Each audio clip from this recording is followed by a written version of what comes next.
Bonjour à toutes et à tous, c'est Kevin pour les Ludovores. On se retrouve pour notre suivi du menu crowdfunding, l'émission dans laquelle on passe en revue les projets auxquels il reste moins de 10 jours de campagne, généralement même moins d'une semaine avant la fin de leur campagne. Cette semaine, pas mal de jeux qui s'apprêtent à se terminer. Encore sur le mois d'août globalement, les jeux qui ont été lancés au mois d'août, qui n'étaient pas forcément le mois le plus intéressant de cette première partie de 2022, très honnêtement, avec une annulation cette semaine qu'on va voir tout de suite. Il s'agit de Journey into the Beyond, c'était prévisible, on en avait déjà parlé à plusieurs reprises. Cette fois c'est fait, le projet est annulé avec 7 855 € d'engrangés sur 10 000 nécessaires. Donc c'est annulé pour l'instant, on va quand même aller voir par curiosité l'actualité, la dernière actualité pour voir un petit peu ce qu'on nous en dit. Et ce qu'on nous en dit en fait tout simplement c'est que, eh bien tout simplement ils pensaient pouvoir terminer et atteindre ce financement d'ici les 3 derniers jours de la campagne, mais qu'ils l'auraient certainement fait sans avoir atteint le moindre stretch goals. Or, dans ce cas, eh bien, en fait, via les stretch goals, on aurait pu débloquer tout un tas de nouveaux personnages, de nouvelles extensions, en gros, avec 236 nouvelles cartes qui auraient pu s'ajouter au jeu, y compris les nouveaux personnages, et que du coup, devoir s'en priver en pouvant potentiellement financer malgré tout, ça aurait été considéré comme un peu du gâchis par l'auteur, ce qu'on peut comprendre, même s'il aurait pu revenir 1 ou 2 ans après avec ce contenu en termes de nouvelles extensions, disons, ça aurait pu se faire, mais il a décidé d'utiliser, comment dirais-je, eh bien, le surplus d'attention du jeu via la campagne, les nouveaux suiveurs, en gros, de la campagne qui se sont ajoutés au projet lors de ces des 30 jours plus ou moins de campagne qu'ils viennent d'effectuer, pour ensemble retravailler un petit peu le projet, voir ce qui pourrait être mieux présenté pour pouvoir ensuite revenir sur Kickstarter d'ici quelques temps peut-être.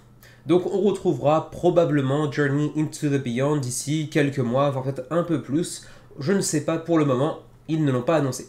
On verra bien, en tout cas voilà, c'est le seul projet annulé de la semaine, Journey into the Beyond. Paix à son âme.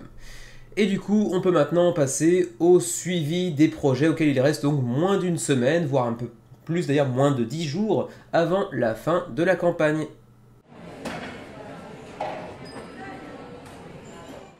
Et on commence tout de suite avec Legacy of You, et vous allez me dire, mais je l'ai vu très récemment dans le menu crowdfunding, et oui, c'est normal.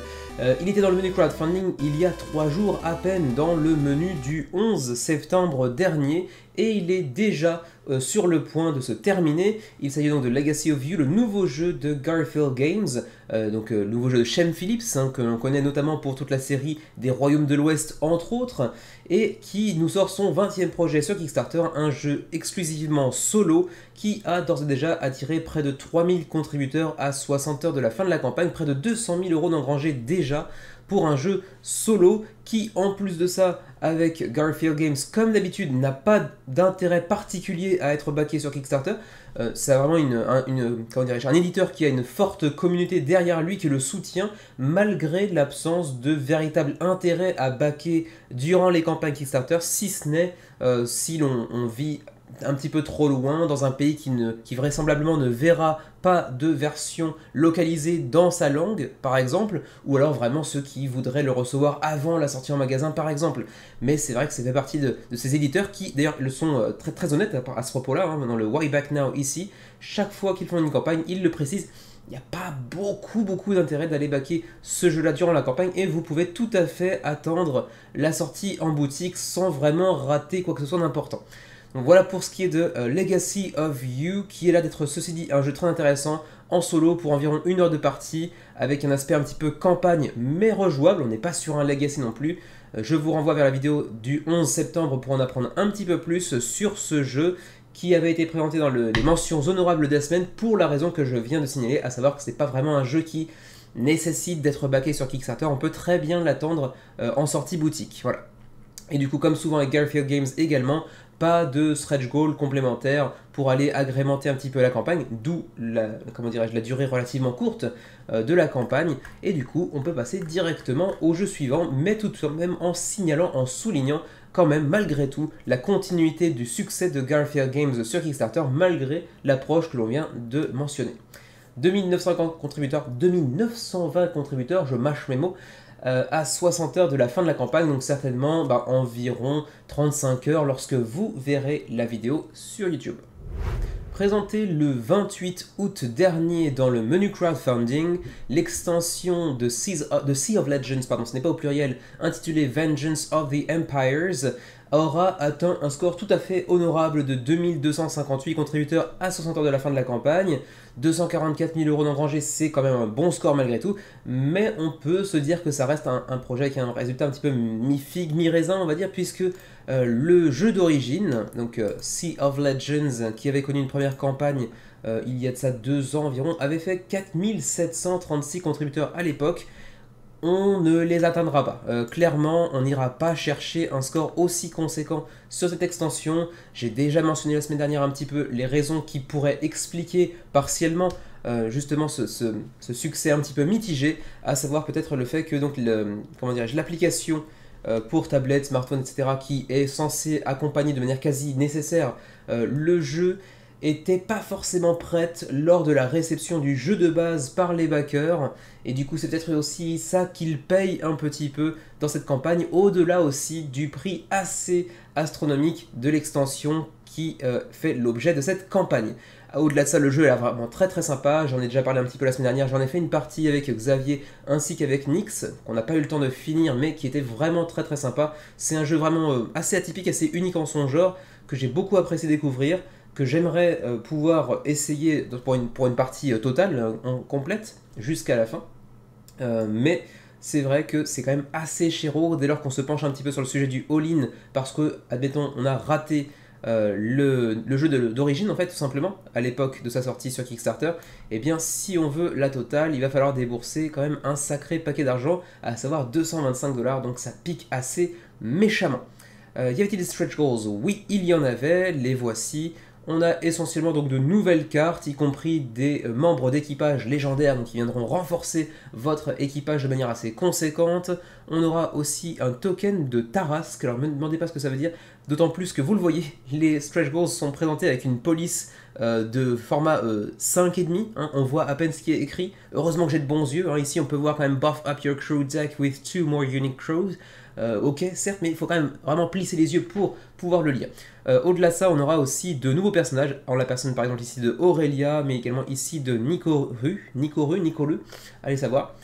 Et puis donc de nouvelles cartes essentiellement, quelques petits ajouts en termes de matériel avec ici par exemple les fantômes qui seront, comment dirais-je, qui disposeront de figurines translucides, ce qui est plutôt assez sympathique thématiquement parlant, mais qui ne va pas non plus révolutionner bien entendu le gameplay.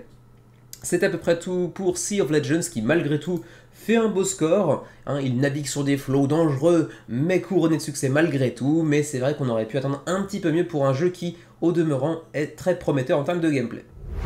Présenté le 21 août, dans un mois d'août assez morne sur Kickstarter, Trailblazers a fait figure finalement de bon élève avec actuellement près de 4000 contributeurs à 64 heures de la fin de la campagne, plus de 230 000 euros d'engrangés pour un jeu à propos duquel je n'attendais pas autant de backers pour être tout à fait honnête. Je pensais qu'il finirait vers les 2000 environ, et là il est près de 4000, on va certainement les dépasser d'ici la fin de la campagne d'ailleurs, sans aucun doute. Je pense qu'on ira plutôt chercher d'ailleurs les 4300, 4400, 4500 peut-être, pour un jeu de randonnée, avec une proposition assez intéressante de pledge, parce qu'on a un pledge pour 1 à 4 joueurs avec juste ici ce petit boîtier qui vient contenir l'essentiel du jeu mais pas sa totalité. Et aussi, on peut prendre une boîte plus conséquente, moins transportable de fait, mais qui est blindée de nouveaux contenus en termes de gameplay, avec des extensions, en veux-tu, en voilà, avec notamment plein de petits meeples avec du screen print. C'est un jeu où on va connecter différents chemins, que ce soit des chemins de randonnée, mais également des chemins de randonnée à vélo, des chemins de trail, etc. Bref, il y a tout un tas de chemins que l'on peut imaginer, également en kayak, que vous voyez ici, sous les lignes bleues.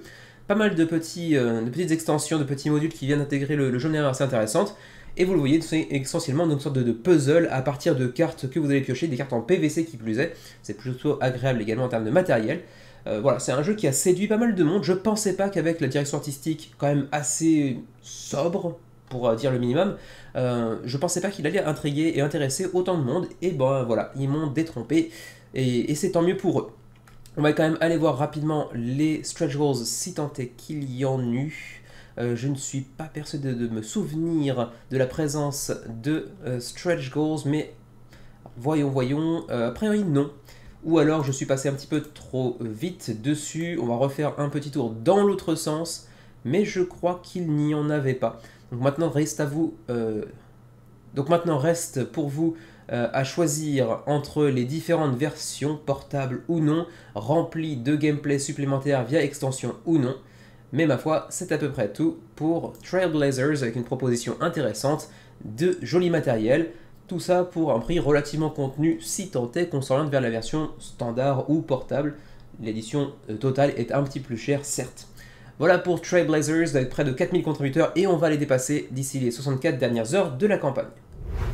Hamtaro, pour les connaisseurs du manga, est passé du côté obscur, et maintenant il se fait nommer The Necro Hamster, un jeu pour 2 à 4 joueurs dont on a déjà parlé la semaine dernière dans le suivi du menu crowdfunding, mais que je n'ai encore jamais présenté dans le menu crowdfunding à proprement parler, parce qu'il m'était un peu passé sous le nez, et il n'est pas passé sous le nez de près de 1850 contributeurs d'ores et déjà, à 70 heures de la fin de la campagne, 60 000 € d'engrangés. Ça m'a vraiment surpris, ce petit jeu de 2 à 4 joueurs, pour 7 ans et plus, donc très familial, pour des parties très courtes, de 5 à 15 minutes, et qui a attiré quand même un énorme public avec une direction artistique assez atypique là encore, surtout pour un jeu familial, puisque c'est un jeu essentiellement en noir et blanc, et c'est pas très courant pour les jeux familiaux qui se veulent un petit peu attrayants pour les enfants, et donc qui sont souvent assez colorés. Ben là non, ça prend comment dirais-je, le parti pris inverse, de faire un jeu tout en noir et blanc, pas forcément hyper joyeux d'ailleurs quand on regarde bien, et pourtant c'est familial, et pourtant ça marche plutôt très bien.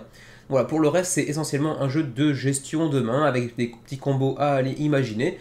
C'est plutôt charmant, c'est plutôt atypique. Je sais pas très bien quoi en penser au-delà de ça, mais en tout cas, ça a très bien marché pour The Necro Hamster. Malheureusement, pas de version francophone disponible durant cette campagne. Encore un jeu que j'ai présenté il y a 3 jours à peine dans le menu crowdfunding du 11 septembre, il s'agit de Rivet Wars Reloaded, s'il vous plaît. Donc c'était anciennement un projet de Simon, je crois, il y a quelques années, qui a été repris désormais par Steamforged Games. Un mois seulement après la campagne de Euthia, ils ont relancé une nouvelle campagne pour donc Rivet Wars Reloaded, avec tout un tas de nouvelles miniatures, de nouvelles factions également pour ce jeu de guerre avec un aspect un petit peu chibi en termes de direction artistique. C'est pas vilain du tout, c'est un petit jeu d'escarmouche qui a l'air d'être vraiment très efficace si l'on en croit les retours du jeu d'origine. Ça se joue 2 à 4 pour des parties relativement courtes, 30 à 60 minutes, donc c'est un jeu d'escarmouche relativement accessible. On pourrait presque aller jusqu'à dire familial, mais bon, ça serait pousser un petit peu le zèle. Mais en tout cas, ça a l'air d'être un jeu assez sympa. Par contre, encore une fois, je vous renvoie vers la vidéo du 11 septembre du menu crowdfunding, puisque, encore une fois, je l'avais déjà dit à ce moment-là, le jeu est très cher, si tant est qu'on veuille absolument tout ce qui est disponible pour l'instant. En même temps, quand vous voyez la totalité du matériel, vous comprenez aussi que vu le nombre de miniatures, on est quand même sur du kilo plastique assez chargé, mais très bien réalisé. Forcément, ça fait monter la note assez rapidement. Y avait-il des stretch goals? Ici, on a des daily unlocks qui seront ajoutés dans un niveau de pledge, mais les stretch goals, quant à eux, y en avait-il pas? Pour ne rien vous cacher, cette semaine encore, et comme la semaine dernière, j'ai un peu mal au crâne au moment où j'enregistre cette vidéo, du coup, je suis un petit peu perdu dans les limbes de mes pensées, mais on va essayer de retrouver ça. En même temps, vous voyez la longueur de la page, c'est assez conséquent.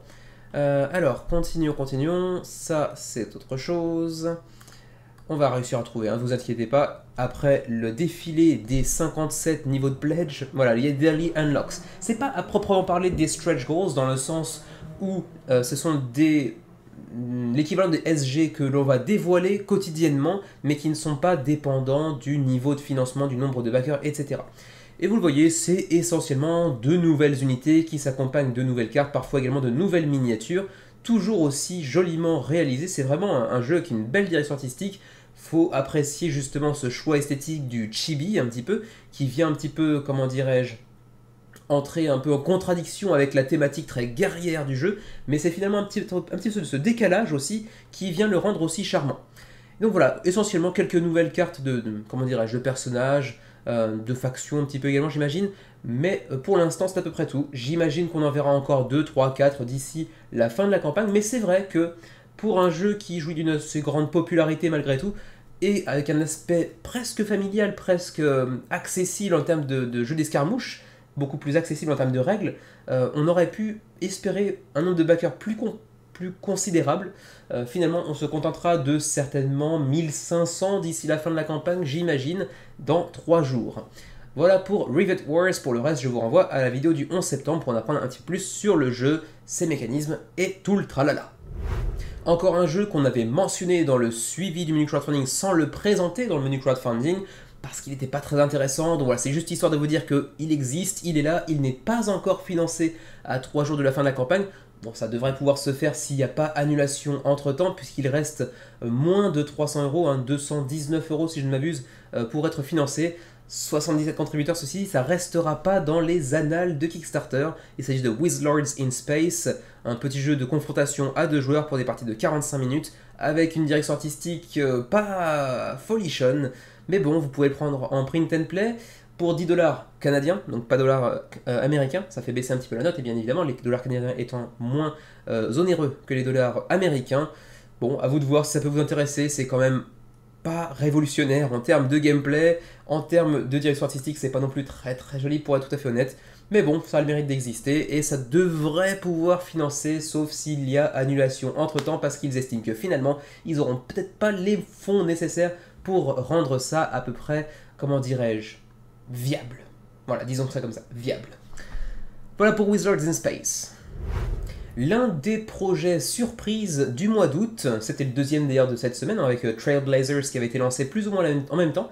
Robomon avait été présenté dans le menu crowdfunding du 28 août dernier. C'est ce fameux jeu qui reprend un petit peu, comment dirais-je, pas la thématique quasiment, mais l'univers en gros de Pokémon, mais sans la licence. Du côté de chez GameFound, on sait que sur GameFound, surtout pour les petits éditeurs, c'est pas facile de se faire un nom et de trouver des backers. Et bien là c'est le cas, Robomon a vraiment joué la carte de la nostalgie Pokémon sans la licence, et ça a marché. On est actuellement à 1740 backers, 187 000 $ d'engrangés à 3 jours de la fin de la campagne. Ça se passe donc très bien pour Robomon, petit jeu de 1 à 2 joueurs, donc quand même principalement solo, mais jouable en coopération également, pour une campagne de 30 heures qui peut être, comment dirais-je, resettable, on va dire, c'est un anglicisme un petit peu malheureux, mais bon, on peut faire un reset, on peut recommencer la campagne de zéro une deuxième fois, une troisième fois aussi si l'on le souhaite, mais bon, bref, en gros, c'est plus ou moins Pokémon, vraiment, mais avec des robots à la place des animaux, ce qui n'est pas forcément un mal, parce que quand on y pense, c'est vrai que faire combattre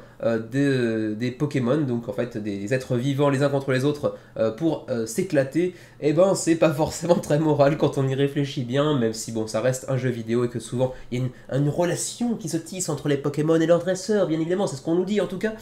Mais bon, j'ai jamais été très fervent amateur de Pokémon, même si j'y ai joué parce que bon, c'est ma génération très clairement.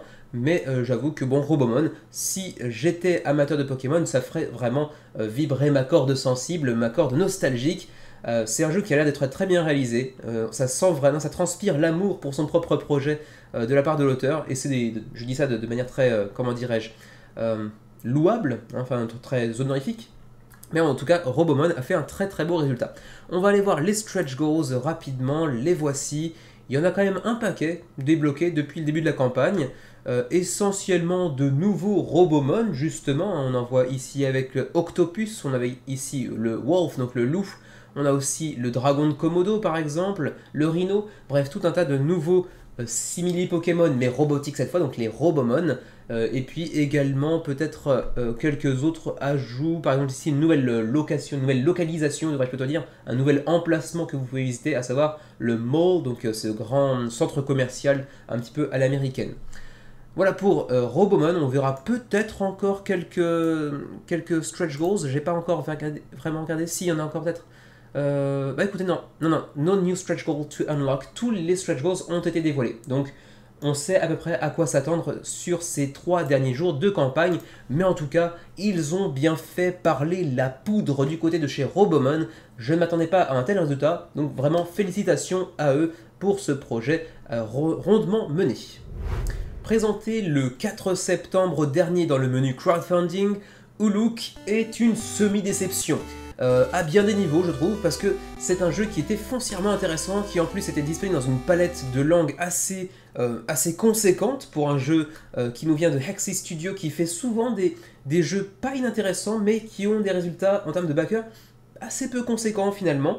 C'est assez décevant, d'autant plus que vraiment on est sur un jeu avec une jolie direction artistique, avec un univers peuplé d'animaux anthropomorphes, pour 60 minutes la partie, donc assez facile à sortir, pour 1 à 4 joueurs, relativement classique, mais avec un mode solo, 12 ans et plus, donc relativement accessible, suffisamment accessible pour être sorti avec des adolescents par exemple, des collégiens. Ça reste un jeu qui est vraiment prometteur selon moi, mais qui a peut-être, c'est vrai, des plateaux individuels un petit peu trop sobres par rapport à la direction artistique du jeu globalement, également avec des très beaux screen prints sur les meeples, mais je pense qu'il souffre aussi, et je l'avais déjà mentionné de toute façon la semaine dernière, de son choix de pledge. On a un jeu de base à 45 € qui devrait s'accompagner en réalité des extensions directement dans le jeu d'origine à mon avis, parce qu'ils ajoutent quand même une profondeur de gameplay, une profondeur de rejouabilité également assez conséquente, et c'est difficilement justifiable de ne pas les intégrer dans le jeu d'origine à mon avis. Je comprends la logique, c'est une question de rentabilité aussi. J'imagine qu'on peut très bien y jouer sans, certes, hein, ça ne m'étonne pas du tout, mais c'est vrai que ça rajoute tellement au jeu en termes de gameplay que ne pas les ajouter, c'est quand même vraiment dommage. Mais si vous les voulez, il faudra les prendre dans le all-in à 81 €, et là tout de suite c'est beaucoup moins intéressant pour un jeu de ce gabarit-là, de cet acabit. Donc du coup c'est quand même un petit peu décevant, et du coup ça explique en partie le manque d'engouement pour la campagne. Y avait-il des stretch goals? Eh bien on va regarder ça tout de suite. Eh bien, j'ai pas l'impression qu'il y en ait eu. Du coup, ça va me permettre d'aller beaucoup plus vite. C'est terminé d'ores et déjà pour Uluk. Il reste à l'heure actuelle 4 jours, soit 3 lorsque vous verrez cette vidéo. Je rappelle que le jeu est disponible en français, donc il serait bon quand même de s'y intéresser. Je pense que c'est un jeu qui, malgré tout, pourrait faire l'objet d'une seconde vie plutôt dynamique en boutique lorsqu'il les atteindra, s'il les atteint, parce qu'il a tout pour atteindre son public à mon avis, mais peut-être que les niveaux de pledge n'étaient pas forcément très bien choisis. Voilà pour Uluk. Un autre jeu dont je n'avais pas encore parlé jusqu'à présent parce que j'avais raté son lancement tout simplement, assez intéressant, vous n'en verrez pas tous les jours des comme ça, et pourquoi dis-je ça? Parce que c'est un projet qui nous vient du Nigeria. On voit quand même très rarement des jeux de société en provenance d'Afrique, et du Nigeria ici en l'occurrence. Il s'agit de Campus Wahala, un jeu de draft et de distribution comme on dit ici, avec un mécanisme principal qui est celui du Mancala, que vous connaissez certainement, hein, ce jeu où on va sur une surface circulaire et bien déposer des ressources sur chacune des cases pour activer une action sur la dernière case par exemple, comme on l'avait vu notamment dans Ostia qu'on avait traité dans la chaîne l'année dernière. Voilà, pour le reste, c'est du matériel assez moyen bof, enfin je sais pas, faut être fan. La direction artistique, personnellement j'apprécie moyen bof, mais bon c'est un jeu très familial pour 6 ans et plus, pour 2 à 6 joueurs, 30 minutes la partie, donc vraiment un jeu très accessible. Et puis c'est vrai qu'on pourrait se dire que soutenir un projet qui nous vient du Nigeria, parce que c'est quand même assez rare pour être souligné, ça peut être intéressant juste par principe. Après, est-ce que c'est forcément un jeu hyper intéressant? J'ai pas l'impression, je ne vais pour ma part pas le pledger. C'est un jeu qui, ceci dit, est pas très onéreux, vous le voyez, hein, 24 $, 65 si on en prend 3 copies, donc pour économiser un petit peu, notamment également sur les frais de port j'imagine. Voilà, à vous de voir. Moi je suis pas très convaincu par la direction artistique essentiellement. Après, est-ce que c'est un bon jeu? Je suis un petit peu incompétent en la matière, je suis incapable de vous dire si c'est le cas ou non. Mais reste que pour le shipping, pour la zone UK Europe, c'est quand même 30 $ de frais de port pour un jeu qui coûte moins cher que ses frais de port. Donc évidemment, il y a ça aussi à prendre en compte, bien évidemment, d'autant plus que la TVA va aussi être ajoutée par-dessus dans le Pledge Manager. Voilà, donc tenez-vous-le pour dit quand même pour Campus Wahala, mais bon, au moins c'est une proposition assez iconoclaste, assez originale. Voilà pour Campus Wahala, 145 contributeurs, c'est pas encore financé, vous le voyez, on est à peu près aux 3/4, il reste 5 jours avant la fin de la campagne. Est-ce que ce sera financé ou pas? Difficile à dire pour l'instant. Celui-ci, j'en avais parlé, mais je ne sais plus dans quel menu. Et du coup j'ai la flemme de faire une pause pour aller regarder. Bref, quoi qu'il en soit, comme la campagne avait été lancée le 16 août, ça devait être aux alentours de cette date là que je l'avais présenté dans le menu crowdfunding. Petit projet sur Ulule, Mercato Football Club, qui ne va pas financer. Actuellement il reste 5 jours, mais on est à 37% du seuil de financement, 28 contributions uniquement. Malgré une campagne relativement longue, hein, qui aura duré un mois, on n'est pas, non, c'est pas en quelques jours qu'on va rattraper quand même 63% de financement pas atteint en un mois. J'y crois pas du tout. Après, c'est un jeu vraiment de puristes de football, enfin de fans de football, de fans de mercato de football, mais avec une direction artistique en plus pas extraordinaire, hein, soyons honnêtes. C'est pas vilain, mais ça fait quand même très amateur. Après, vous me direz ce que vous en pensez. Faut être vraiment fan de football pour être intéressé par ce jeu.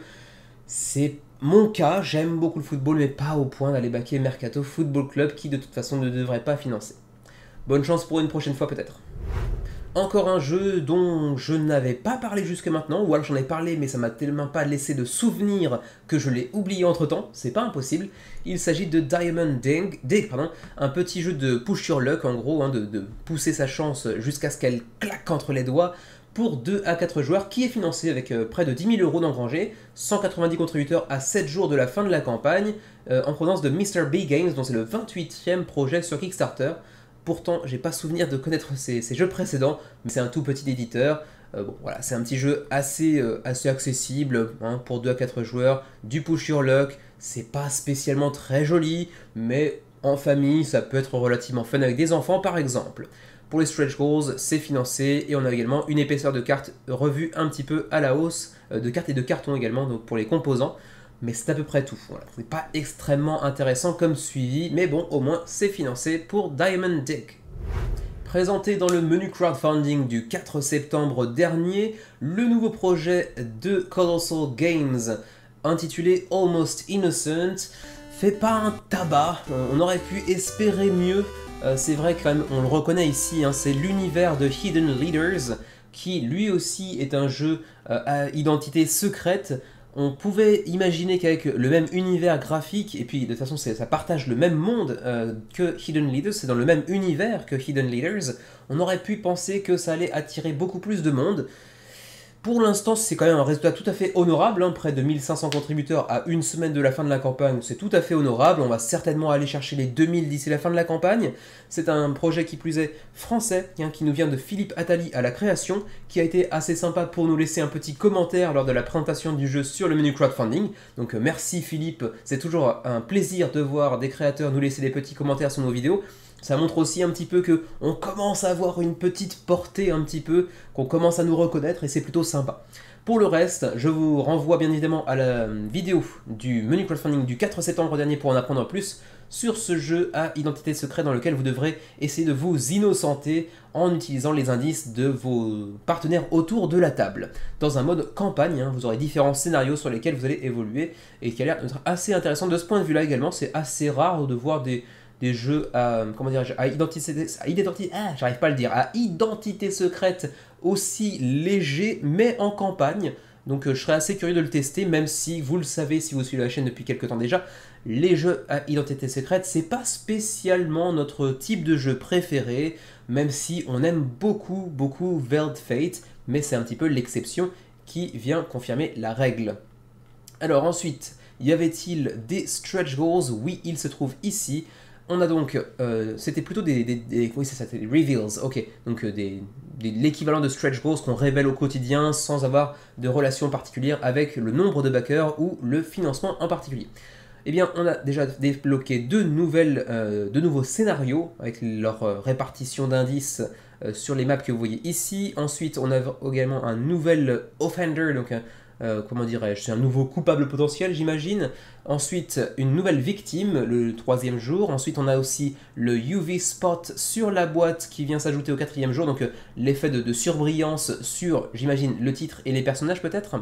Ensuite le 5e jour on a également une impression à l'intérieur de la boîte. C'est purement esthétique, ça sert à rien mais c'est toujours agréable, et c'est également une exclusivité je pense durant le Kickstarter a priori. Ensuite, un nouveau crime qui a été ajouté le 6e jour, une nouvelle scène de crime, une nouvelle preuve, enfin bref, vous aurez compris un petit peu le modèle de ces révélations quotidiennes, à savoir nouveaux personnages, nouveaux criminels potentiels, nouveaux lieux, nouvelles scènes de crime, nouveaux crimes en lui-même. Et je pense qu'on répète jusqu'à la fin de la campagne comme ceci. On aura aussi peut-être des tokens en acrylique qui seront débloqués prochainement. Enfin, pas peut-être, d'ailleurs ce sera débloqué, c'est juste une question de temps. On aura donc encore certaines révélations qui nous seront faites d'ici les derniers jours de la campagne. Mais pour l'instant, je n'en sais pas plus sur les prochains, bien évidemment. Ceci étant dit, c'est la dernière fois qu'on verra Almost Innocent dans le suivi du crowdfunding, puisque lorsque vous verrez cette vidéo, il restera 6 jours, donc moins d'une semaine. C'est donc la dernière fois qu'on le voit. Mais bon, on devrait certainement atteindre pas loin de 2000 contributeurs d'ici la fin de la campagne pour Almost Innocent, disponible en français chez Matago. Ah, Kinfire Chronicles, le semi-coup de cœur du menu crowdfunding du 4 septembre dernier. Semi-coup de cœur seulement parce que c'était extrêmement cher, beaucoup trop pour ce que le jeu semblait proposer en termes de matos, mais ceci dit, le jeu avait l'air d'être vraiment intéressant, un petit RPG qui n'a pas chargé, on va recharger la page tout de suite, un petit jeu en RPG mais plus court qu'à l'habitude, on a des parties de 45 à 60 minutes pour 1 à 4 joueurs, avec une direction artistique vraiment soignée, avec également une équipe qui est loin d'être inexpérimentée, même si c'est son premier projet, Incredible Dream Studios, premier projet, mais avec des gens qui sont à l'origine derrière Arkham Horror et Descent, derrière Witcher 3 et Cyberpunk, donc dans le monde du jeu vidéo ce coup-ci, et puis également derrière League of Legends et Arcane League of Legends, donc la série Netflix qui était excellente, même si je connais pas du tout l'univers de League of Legends. Donc vraiment des gros noms du secteur du jeu, de l'animation, etc. En règle générale, qui nous ont pondu un RPG assez intéressant, avec un matos plutôt soigné lui aussi, mais malheureusement un coût assez conséquent, un peu trop peut-être, et qui en a éloigné pas mal, qui auraient pu s'intéresser au jeu. Malgré tout, quelques petits stretch goals, on a des tokens en plastique cette fois-ci pour emprunter les personnages. Ensuite, on aura aussi de nouvelles quêtes qui sont venues s'ajouter au jeu. On a également des sleeves, donc des protège-cartes qui sont incluses dans le Premium Tier. Donc attention, les stretch goals seront ajoutés selon certains niveaux de pledge. Attention, ici par exemple c'est le Premium Tier, donc c'est le pledge un petit peu supérieur qui contiendra des protège-cartes. Mais par exemple ici, donc, quand il y a marqué Base Tier, ce sera inclus dans tous les pledges en réalité. Donc par exemple ici, on a une meilleure finition des cartes avec le Black Core et le maillage, le tissage des cartes, donc le quadrillage sur le dessus. Depuis qu'on m'a corrigé en me disant que ce n'était pas du lin, même si ça s'appelle Linen Finish, je ne sais plus trop comment le dire, mais le quadrillage que vous voyez parfois sur les cartes qui le rendent un peu plus agréable au toucher et certainement un petit peu plus résistant également. Et puis également plus d'illustrations encore dans le jeu.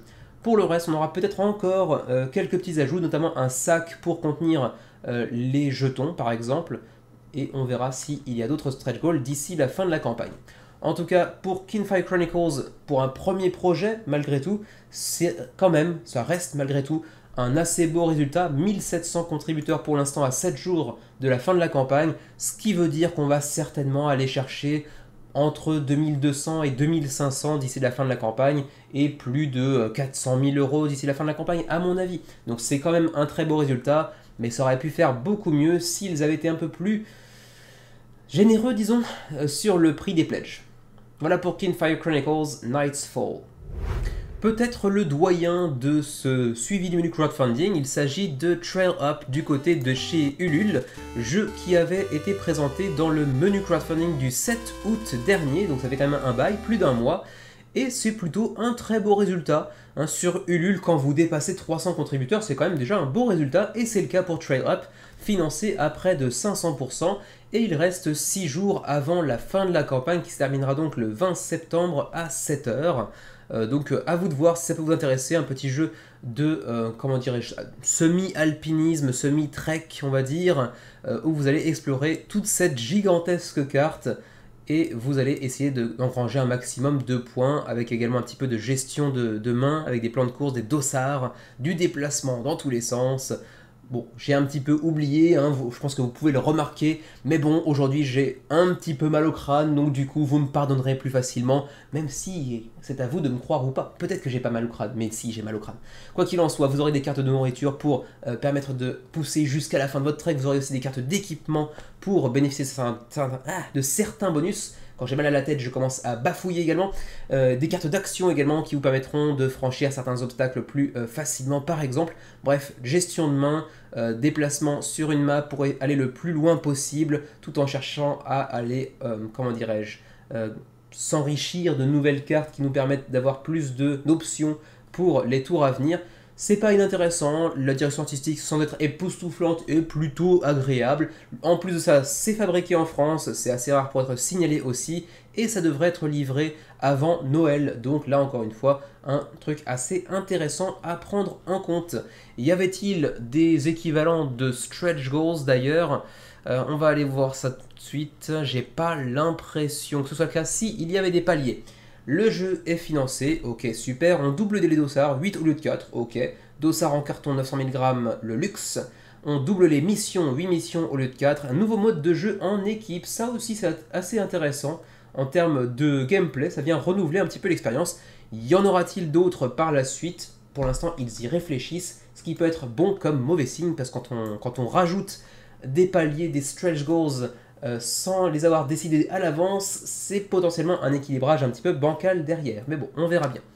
Voilà pour Trail Up, il reste moins d'une semaine avant la fin de la campagne. 343 contributeurs, beau succès du côté de chez Ulule, pardon.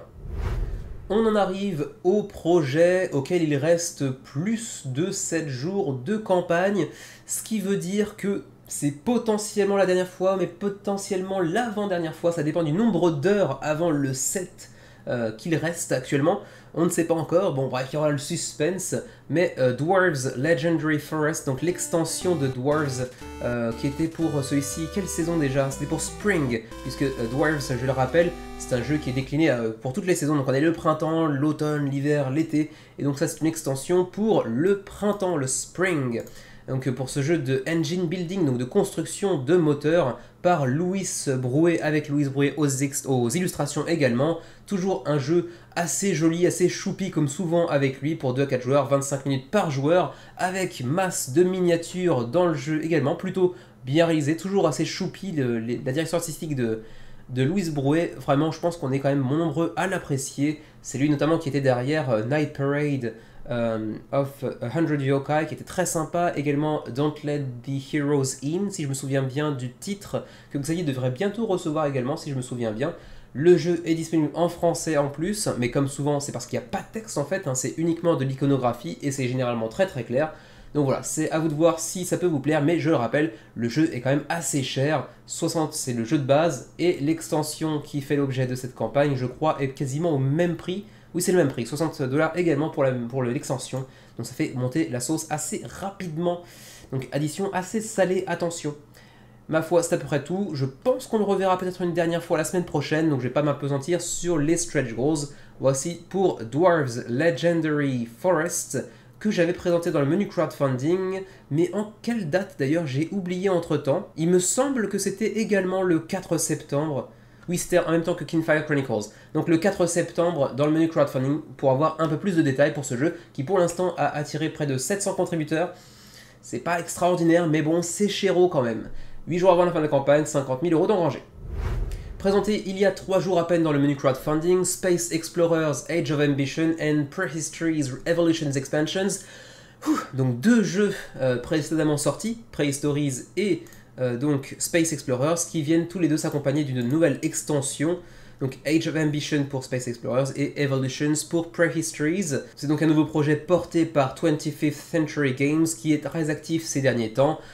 Pour le reste, comme il reste de toute façon plus d'une semaine, on les reverra dans le suivi du menu crowdfunding la semaine prochaine. Donc pas besoin de s'apesantir non plus sur les potentiels stretch goals, d'autant plus qu'il n'y en avait pas, si je me souviens bien, pour cette campagne, qui possède un nombre de pledges potentiels plus que conséquent. Ça m'avait pris pas mal de temps d'ailleurs, ça m'a pris beaucoup plus de temps que nécessaire lorsque je l'avais présenté dans le menu, je me souviens. Quoi qu'il en soit, pour l'instant on est à 277 contributeurs, il reste 9 jours, soit 8 lorsque vous verrez cette vidéo, donc on les verra encore de toute façon une dernière fois la semaine prochaine, mais pour l'instant, résultat pas extraordinaire pour être tout à fait honnête.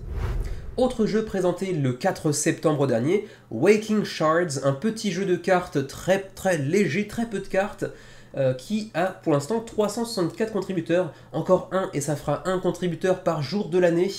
Ça ne sert à rien de le savoir, mais c'est toujours sympa, hein, voilà. 8000 contributeurs, non pas 8000 contributeurs du tout, excusez-moi, 8000 euros d'engrangés sur Domain nécessaire. Le jeu est donc financé, il reste 9 jours avant la fin de la campagne, la direction artistique est plutôt soignée, c'est plutôt joli, mais comme je l'avais déjà dit le 4 septembre dans la présentation du projet, 25 cartes plus une dizaine de tokens, c'est quand même très peu de matos pour un jeu qui au final coûte quand même 18 euros. Bon, c'est pas donné quand même, soyons honnêtes, mais bon, c'est joli, c'est un petit jeu de confrontation pas inintéressant, c'est plutôt soigné, pourquoi pas, après tout c'est pas non plus quand même très cher, soyons honnêtes. Ça reste, si on prend la comparaison, tiens, avec les jeux de Barton Shy Games qui eux aussi sont généralement, qui contiennent généralement 18 cartes pour plus ou moins le même prix, on peut se dire que finalement c'est pas si excentrique que ça. Ou alors on peut se dire que les Barton Shy Games à l'unité sont quand même assez chers au final. Mais bon, voilà pour Waking Shards, on en reparlera la semaine prochaine puisqu'il reste un peu plus d'une semaine avant la fin de la campagne. On continue avec The Fog qui lui aussi avait été présenté dans le menu crowdfunding du 4 septembre dernier, qui avait été présenté également précédemment l'année passée, si je me souviens bien, pour sa première tentative sur Kickstarter qui s'était soldée par un échec.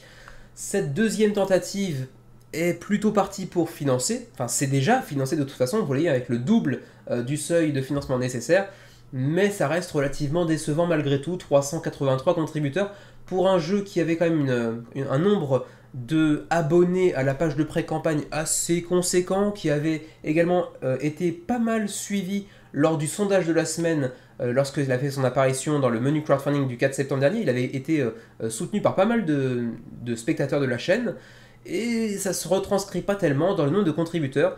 Par curiosité, combien sont-ils en France d'ailleurs 6 contributeurs. Il y avait même plus de personnes qui avaient voté pour le projet dans le sondage de la semaine que de contributeurs en provenance de France, c'est tout dire. Donc voilà pour The Fog, on en reparlera de toute façon la semaine prochaine, puisque là encore il reste plus d'une semaine avant la fin de la campagne.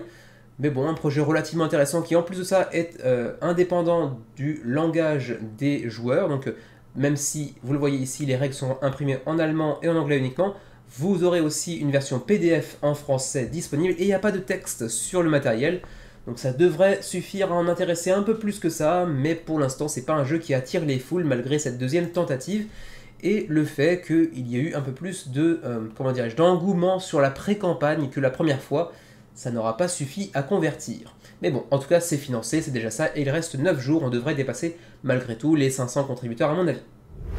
Encore un jeu qui avait été présenté le 4 septembre dernier dans le menu crowdfunding, où j'aurais dû dire d'ailleurs 2 jeux qui avaient été présentés. Il s'agit de Fugitive pour cette deuxième édition d'un jeu qui avait été couronné de succès en 2017 si je me souviens bien sur Kickstarter, donc c'est une époque où il n'y avait quand même pas encore des énormes scores, mais celui-ci en avait fait un, et qui s'accompagne cette fois-ci également d'un autre jeu avec la même direction artistique, le même univers, il s'agit de Run. Et pour l'instant ça s'est quand même très bien déroulé pour eux, en plus du côté de chez BackerKit, qui s'est donc lancé dans le crowdfunding après avoir pendant des années fait exclusivement du Pledge Manager. Donc bon, c'est une sorte de, de suite logique, un petit peu de déroulement logique de leur domaine de compétences, disons. Et on a actuellement 2550 contributeurs, si j'arrondis un petit peu, à 9 jours de la fin de la campagne, 113 000 $ d'engrangés pour ces 2 petits jeux de déplacement secret pour 2 joueurs. Qui sont relativement abordables et qui en plus sont à 50 $ au lieu de 58 au cumulé si on les prend chacun l'un et l'autre, séparément. Donc voilà, un petit projet pas inintéressant avec une direction artistique un petit peu old school mais dans le bon sens du terme. C'est plutôt très joli, c'est plutôt sympa. Les jeux de déplacement secret, d'identité secrète, c'est pas forcément notre tasse de thé ici chez les Ludovores, même si on peut en apprécier certains. J'avais beaucoup apprécié notamment, c'était Letters of Whitechapel, si je me souviens bien en anglais. Donc les lettres de Whitechapel, j'imagine en français, si c'est traduit comme ça littéralement. Donc je serais pas à l'abri d'aimer ce type de jeu également. Mais a priori, pas suffisamment pour aller backer. En tout cas, pas suffisamment intéressé. Vous me direz ce que vous en pensez pour Fugitive. On a tendance à oublier un peu trop facilement que désormais BackerKit fait des projets de financement participatif. Donc petit rappel, il est actuellement encore en cours de campagne et on en reparlera un petit peu la semaine prochaine également avec les stretch goals. Voilà pour Fugitive et Run. Dernier projet de la semaine, il s'agit de Weimar, présenté il y a 3 jours à peine, le nouveau projet de Matthias Kramer, donc sur l'histoire allemande de la République de Weimar et de la lutte pour la démocratie au début du XXe siècle. Donc Weimar, nouveau jeu de Matthias Kramer, l'auteur entre autres de Watergate, un des jeux qu'on apprécie beaucoup d'ailleurs ici, même si on n'y joue peut-être pas assez souvent, mais parce que aussi on a toujours gagné avec les journalistes et jamais avec Nixon. Que ce soit Xavier qui les contrôle ou moi-même, on a toujours gagné avec les journalistes. Donc on avait toujours cette question de l'équilibrage et pourtant on a posé plusieurs fois la question. On nous disait parfois non, c'est très bien équilibré, non, chez nous c'est toujours Nixon qui gagne et jamais les journalistes. Donc on ne sait pas très bien quoi en penser, si ce n'est qu'on aime beaucoup y jouer à chaque fois, c'est vraiment un grand plaisir. 673 contributeurs à 10 jours de la fin de la campagne, 81 000 € d'engrangés, c'est un très bon résultat. Alors vous allez me dire parfois à 600 contributeurs, je dis que c'est pas extraordinaire, et en plus ça c'est un auteur de renom, donc on pourrait dire c'est quand même pas si génial que ça, mais c'était il y a du coup moins d'une semaine que le jeu a été lancé, une semaine du coup, ouais, une semaine approximativement que le jeu a été lancé, excusez-moi, mais en plus de ça, surtout, au-delà du fait qu'il reste 10 jours et que ça a été lancé il y a une semaine à peine, au-delà de ça, c'est surtout que, je le rappelle, c'est un jeu pour 360 minutes la partie, donc 6 heures de partie, pas disponible en français mais uniquement en anglais et en allemand, et uniquement jouable à 4 joueurs. Donc si on prend tous ces critères en compte, on peut se dire que Weimar, si, c'est un beau succès en réalité. Parce que on n'est pas forcément tous capables de se poser déjà à 4 joueurs autour d'une table régulièrement, qui plus est pour 6 heures non-stop, voire même un petit peu plus que ça, surtout dans les premières parties, sur un jeu aussi conséquent sur l'histoire de l'Allemagne. Donc si, je persiste à dire que Weimar, c'est un joli succès, qui était pas forcément couru d'avance. C'est un jeu que j'aimerais beaucoup aimer, oui, certes, j'aimerais beaucoup aimer, mais j'aimerais surtout beaucoup tester, parce que j'aime beaucoup Watergate, que j'aimerais bien aussi tester Blackout Hong Kong, si je me souviens bien du titre, mais c'est a priori pas un jeu que je backerais. On a rarement l'occasion quand même de se réunir déjà à 4, et en plus de ça pour 6 heures, on aimerait plutôt faire 2-3 jeux potentiellement, plutôt qu'un seul jeu, aussi excellent puisse-t-il être. Mais bon, c'est tout pour Weimar, on en reparlera de toute façon la semaine prochaine dans le nouveau je galère. Non, je vais m'en tenir à aucune coupe dans ce suivi. Généralement, il y a toujours au moins une coupe, mais là, j'ai été jusqu'au bout sans faire de coupe. C'est pas pour en faire une à 2 minutes de la fin du menu, enfin du suivi du menu. Je commence à galérer, c'est la fatigue. Il est 22h15. Bref, quoi qu'il en soit, Weimar, joli succès. On en reparlera la semaine prochaine pour le suivi du menu crowdfunding avant qu'il ne se termine. Et ma foi, c'est à peu près tout pour ce suivi du 14 septembre. Pas mal de projets intéressants qui s'apprêtent à se terminer. On va aussi commencer à entamer certainement des semaines de suivi un peu légères parce qu'on va avoir tous les projets du mois d'août qui se terminent. Le mois d'août étant assez léger, il y avait très peu de projets. Donc peut-être qu'on va avoir des semaines un petit peu plus légères, ce qui m'arrange pas mal parce que le menu, lui, en revanche, est revenu à ses habitudes, à savoir des menus très conséquents. Le dernier a fait 2h30, je promets pas que je ferai la même chose à chaque fois. Bref, je remarque aussi avant de terminer qu'il y a un emplacement ici où il y avait Atlas Lost qui n'est plus là. Il nous a quittés, c'était un prototype, il a fallu qu'on le rende à Tactical Games, son éditeur, donc il va falloir que je comble ça, sinon c'est assez vilain. Et je vais pouvoir le faire tout de suite d'ailleurs. Bon, excusez-moi une seconde, c'est la première fois que je fais ça dans un suivi du menu crowdfunding, mais je vais me déplacer et vous laisser seul quelques secondes pour aller choper un jeu que l'on vient de recevoir. Il se trouve qu'on l'a reçu gratuitement également parce que, encore une fois, ça fait partie de ces, comment dirais-je, de ces privilèges. Oui, je suis de la noblesse, oui. Kevin de Ludovore. Alors, en fait, quand on est créateur de contenu, comme on appelle ça en anglais, sur les jeux de société, parfois, quand on s'abonne à certaines newsletters de certains éditeurs, que ce soit étrangers ou français parfois, ils nous envoient parfois des jeux en nous demandant d'en faire une review. Donc voilà, on a reçu un jeu qui m'intéressait l'année dernière, qui était sur Kickstarter l'année dernière, et que je n'avais pas backé. J'avais hésité un petit peu, pas très longtemps, c'est pas un jeu pour lequel j'aurais vraiment backé à mon avis, mais j'étais très intéressé par l'éventualité de le tester, et on va pouvoir le faire grâce à l'éditeur qui a donc décidé de nous l'envoyer sans qu'on demande rien du tout. Donc on va quand même rester un maximum objectif, dans la mesure du possible bien évidemment. Il s'agit de Tracking Through History, qui, je l'imagine, du coup, doit être actuellement en cours de réception par les backers, j'imagine. Donc dites-le moi si vous l'avez backé, si vous l'avez d'ores et déjà testé, ce que vous en pensez, parce que de toute façon, on en fera probablement une vidéo à terme. On ne nous a pas demandé expressément d'en faire une vidéo sous prétexte qu'on nous l'avait envoyé, mais il me semble que quand on nous envoie un jeu, gratuitement qui plus est, c'est bien le moins que l'on puisse faire, pas forcément tout de suite, mais dans quelques semaines, après quelques parties, de le traiter un petit peu sur la chaîne pour remercier quand même l'éditeur, mais on n'est pas à l'abri de ne pas l'apprécier. Pour autant, j'ai cru comprendre, sur les premiers retours que j'en ai lus, lorsqu'on m'avait dit justement qu'on allait me l'envoyer, j'étais un peu curieux, je me suis dit, je vais aller voir les premiers retours, qui était un petit peu sujet à la chance, peut-être un petit peu trop selon nos goûts. On verra bien ce qu'il en est pour Tracking Through History, en tout cas, beau matos, beau jeu, direction artistique assez soignée également. On en parlera donc assez prochainement.